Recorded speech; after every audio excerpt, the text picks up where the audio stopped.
Hey guys, it's Graham. What's cracking? I've got a review for you today. It is going to be a tepid 3 stars for a sequel to a book that I really enjoyed when I read it last year. So, Tenure was one of my best of year books. It was written by Blaine Pardo and Mike Barron.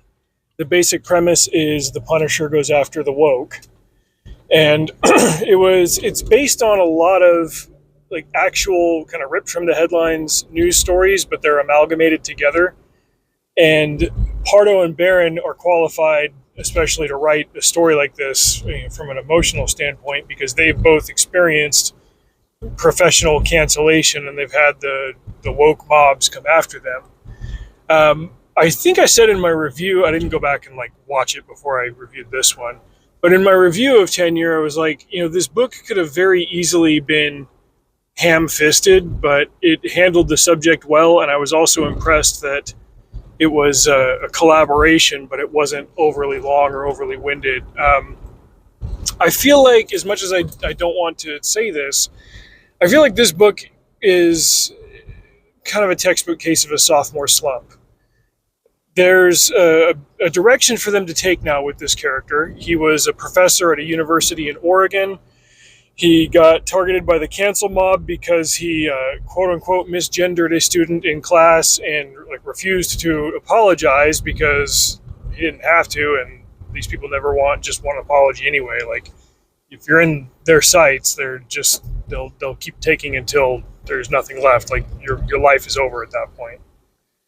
And as a result of the escalation between the Antifa types and this professor, Braxton Knox, like, his wife died, his daughter died, and he had to kind of go on offense against these people. And now with very little left in his life, if he just keeps track of a few things, he can go on offense against these what are effectively domestic terrorists. And he deals with the initial threat in the first book.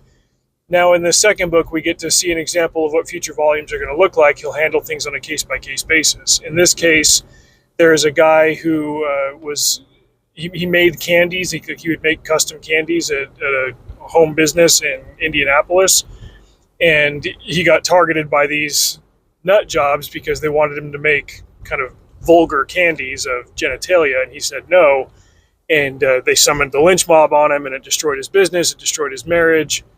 And it's a cycle that we've seen play out over and over again. I can't remember the name of the gentleman in Colorado. He runs a cake business, and there have been people doing this to him for like 10 years. Like, whatever money he makes is basically going to legal defenses, because every time he wins a court case or a decision or something, like, somebody else will come in and just immediately start the process over again. Like, I can't remember if it's the state attorney general or whatever. Like, somebody in the prosecutorial position in Colorado has said, like, it is my stated purpose to change the way this man thinks. It's like, that is not at all an appropriate function of government. Nevertheless, it happens with far too much regularity in this country, which is something that kind of adds weight to these developments in this Tenure series, featuring this Braxton Knox character.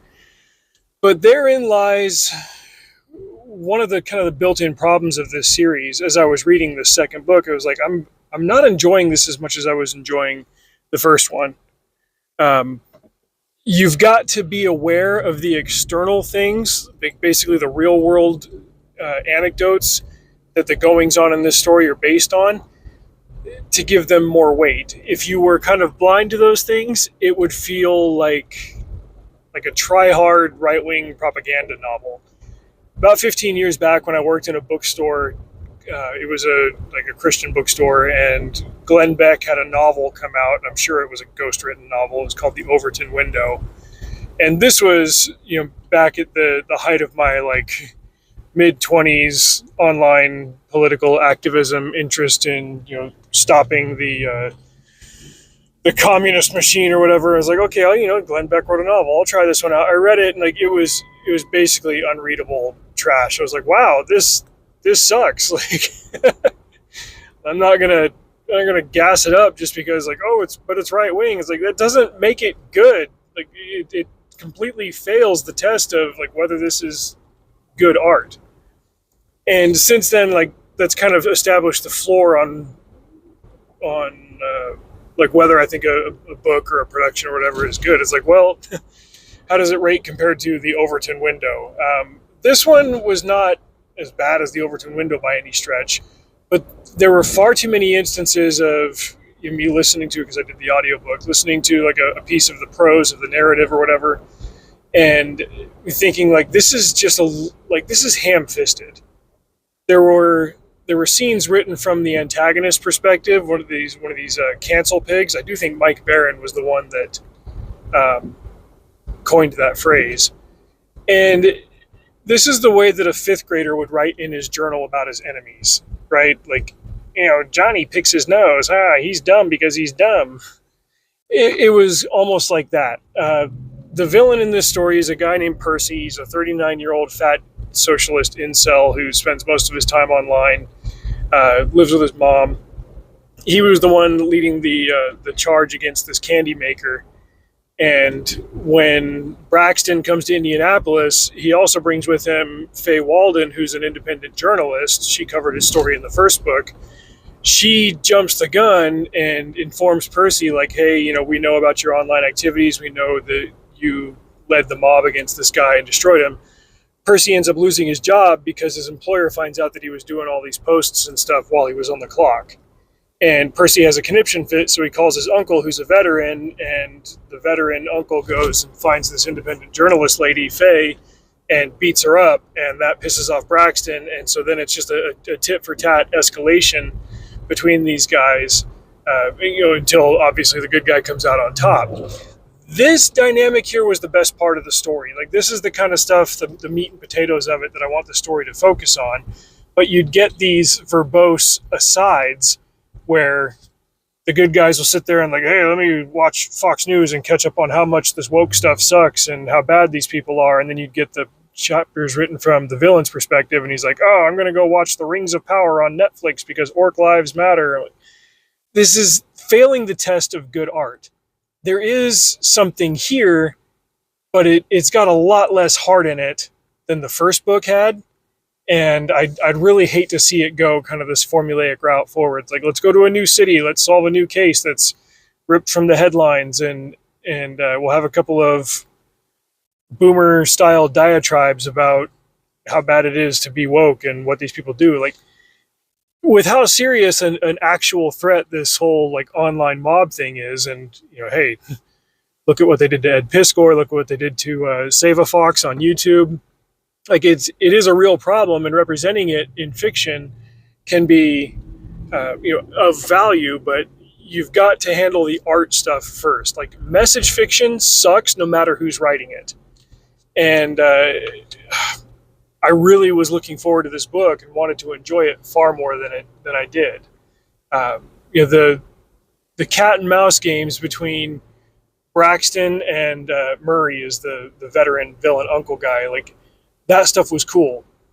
I wanted the story to be more about that, but the asides were what were trying to give it emotional weight.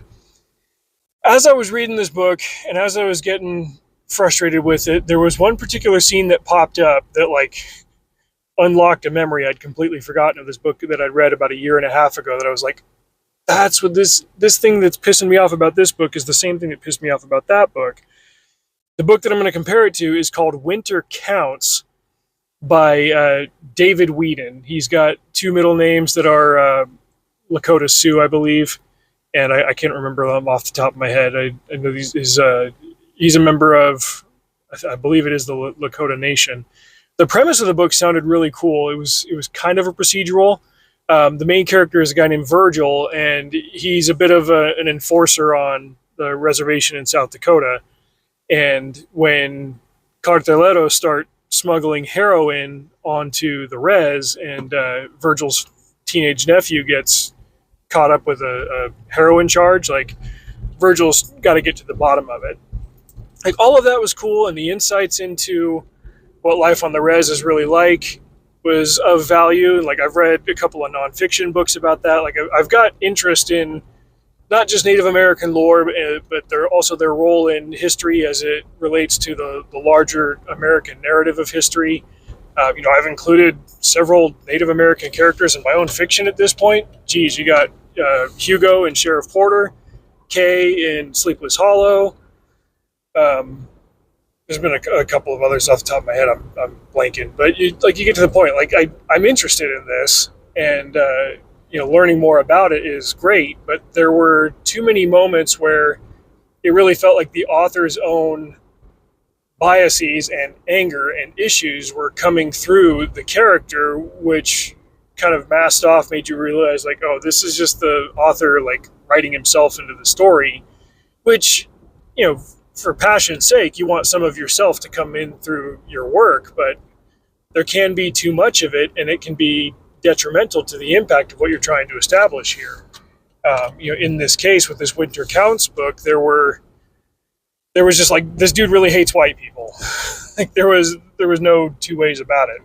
Like even when there was a scene where there were no white people in it, he'd find some way to be like, oh, this is, somebody said this to me, and that's such a white way of looking at the world. It's like, okay, pump the brakes, guy. Like you can teach us some stuff without really coming at it with both fists. Like I think a lot about the way that Craig Johnson writes Walt and Henry in the Longmire series, and he's not trying to sway anybody in one way or the other. He's just representing his characters as characters. Like, Walt's not a white supremacist, Henry's not a Cheyenne supremacist, but Henry is a member of the Cheyenne Nation, and he's very representative of a man of that lifestyle and of that culture. And he expresses ideas that a man of that place and culture would.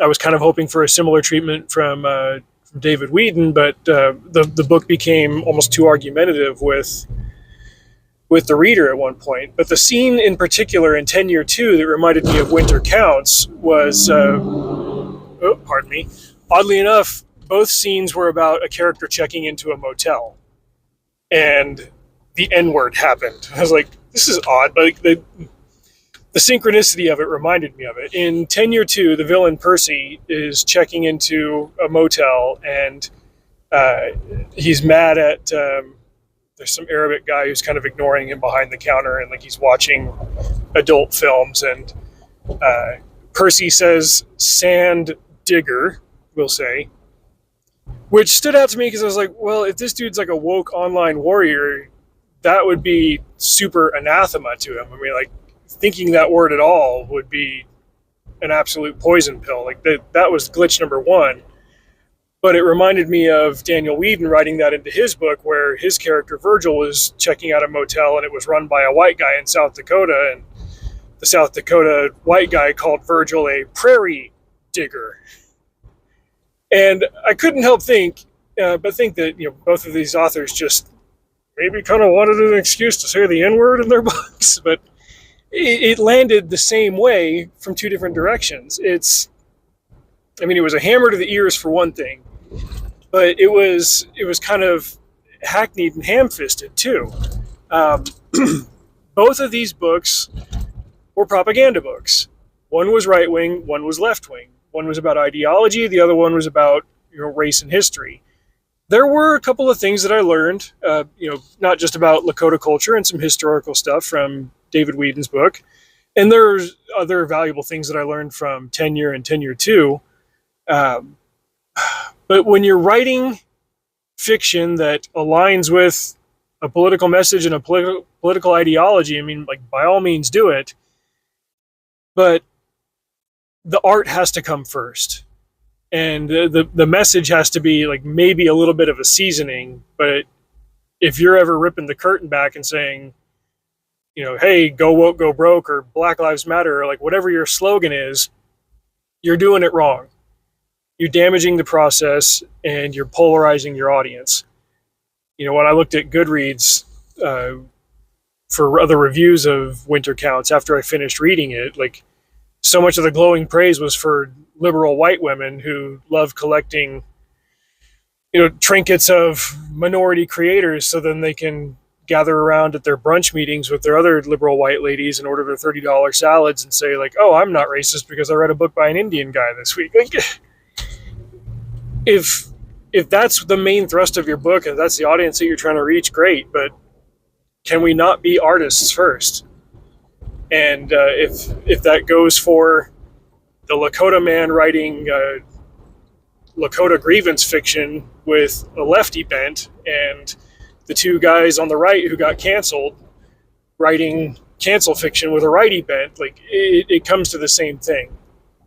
Like art needs to be art, and by all means, put your message, put your purpose in it, but put it in the back seat. I keep thinking about books like Red Rising and The Hunger Games, which are very similar to each other, and are both very philosophical works. And you could sit down and pull a message out of them very readily. It's there, but it is woven into the story, and the character is driven by it. The character is not going to war with the reader over it. And that's something where Pardo and Barron on the one side and Whedon on the other, I dare say I think they lost sight of that. And it was frustrating because I wanted to enjoy Winter Counts more than I did. I wanted to enjoy Tenure 2 as much as I enjoyed Tenure 1.